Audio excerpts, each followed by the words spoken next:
Let's learn how to make super easy fudge. Spoiler alert, I went with pretzels. Sally that girl in the kitchen.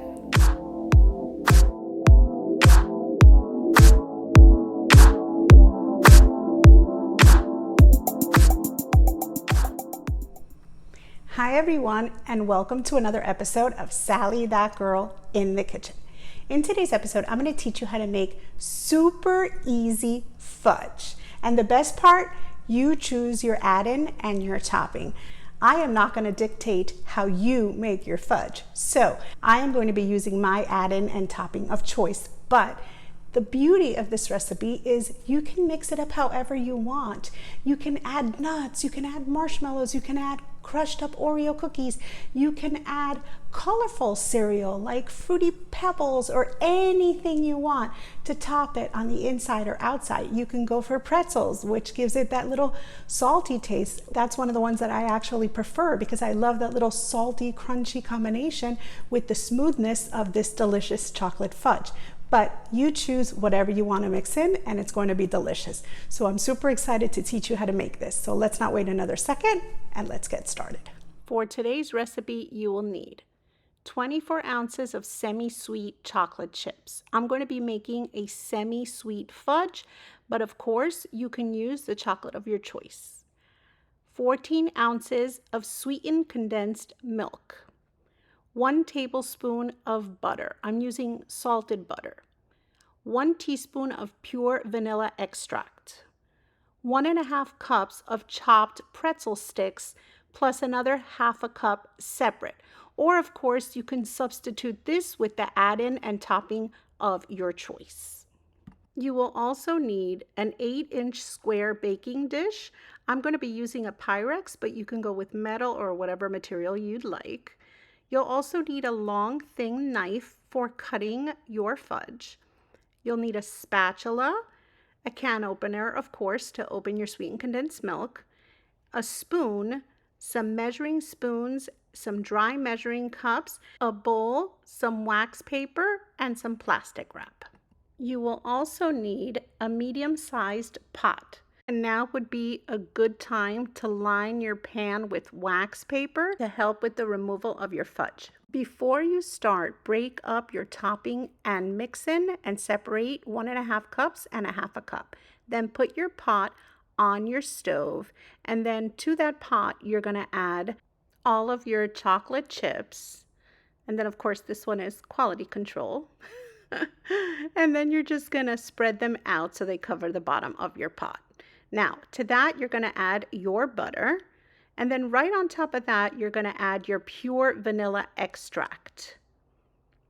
And right on top of that, you're going to add your sweetened condensed milk, and then of course, I use a spoon to just help scoop out all of this thick, yummy goodness. I did tell you this is a super easy recipe, and I wasn't kidding. It's all made in this pot.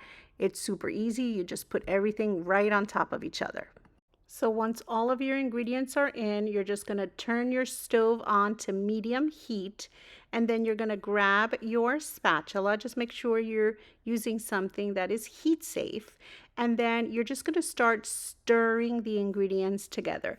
This could not be any more simple. All you're doing is using the heat of the stove to melt down those delicious chocolate chips and incorporate that yummy sweetened condensed milk and vanilla and that touch of butter to create a delicious smooth fudge.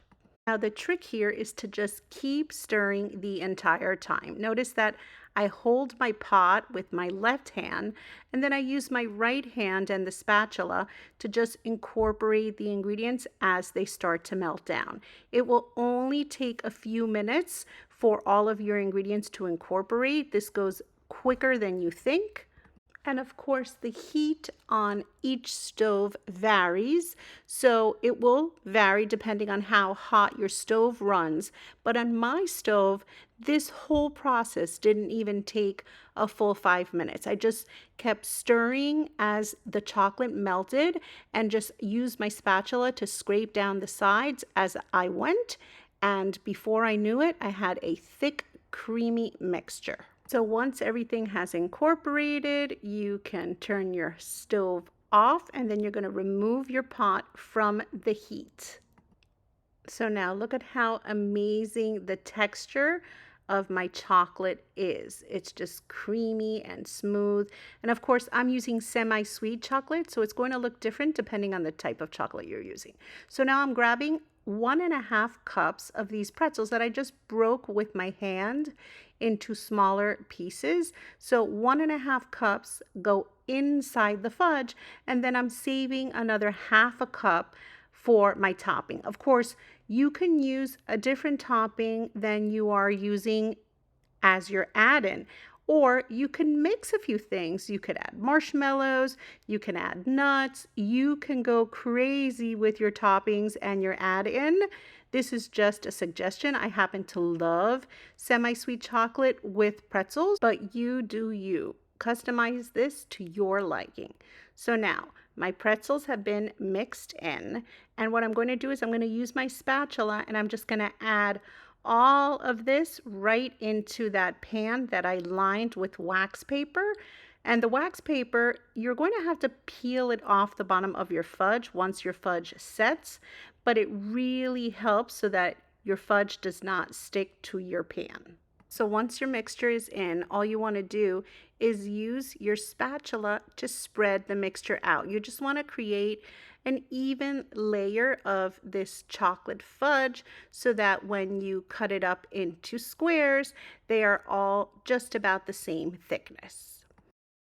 And then I went ahead and added another 1/2 cup of broken up pretzels on top of my fudge. But of course, you can add whatever topping you want. It does not have to be the same thing you used as an add-in. This is your fudge, so make it your own. So the next thing you're going to want to do is wrap this up. So what I do is I wrap my pan in plastic wrap because I am going to place this whole pan in the refrigerator to allow my fudge to set. And I recommend you do so for 3 hours or so, maybe even 4. And then once 3 or 4 hours have passed, then you're going to uncover your fudge. You're going to use the wax to remove it from your pan, and then you're going to cut it up into squares. You can use a long, thin knife, or if you're doing this when your fudge is still slightly warm, then you would probably want to use a plastic knife. And look at how amazing the inside looks. Sneak peek. So I'm going to grab this piece because I've already seen what it looks like inside, and it is really remarkable. I just love something crunchy on the inside and on top of my fudge because it just gives that amazing contrast. Smooth, delicious, not too sweet because I'm using semi-sweet chocolate to make this particular fudge, but it's got that amazing smoothness and those pieces of pretzels running right through it. Just a little bit of salt, just a perfect combination of flavors. It's absolutely delicious. I'm making a mess, so please excuse me, but look at how gorgeous this looks. Super easy. And oh so yummy. It's really so good. I actually like it best when it's at room temperature, so don't be afraid to let it sit out for a little bit and then indulge. Delicious. So how easy was that? And the best part, it's absolutely delicious. It's the perfect dessert. When someone invites you over for dinner, you can say, oh, I'll make some fudge and bring it over, and they'll be super impressed, and they won't have to know that it was super simple to put together. And the result is delicious because whatever you top it with, I personally love to go with something crunchy, will give you that perfect contrast with that smooth chocolate. It is just so perfect. And I don't know about you, but to me, it reminds me a little bit of going on vacation. I've been in different cities where you walk around and you will definitely find this beautiful local fudge shop and the smell is intoxicating and they're inviting you in to just have a little sample. Well, this is what making this fudge reminds me of. The kitchen fills of beautiful aromas and it's simple but fun and delicious. Trust me. No, better yet, don't trust me. You're gonna have to try to make this recipe yourself. And of course, if you've enjoyed today's recipe, don't forget to like, comment, and share. And if you haven't done so already, remember to subscribe to my channel and to touch that little notification bell so that you get notified every time I put up a new and exciting recipe. Many of them super easy to make. And be sure to travel over to my video tab because underneath my video tab, I have so many recipes up. I try to put up a recipe every single week and I've been doing this for a long time. So there are a lot of recipes on my channel. So make sure to check those out. And if you're not already following me on social media, you can find me as Sally That Girl in the Kitchen on Facebook, Instagram, and on Pinterest. And you can follow me as Sally That Girl FL on Twitter, Snapchat, and on TikTok. See you next time. Thanks for watching. Sally That Girl in the Kitchen.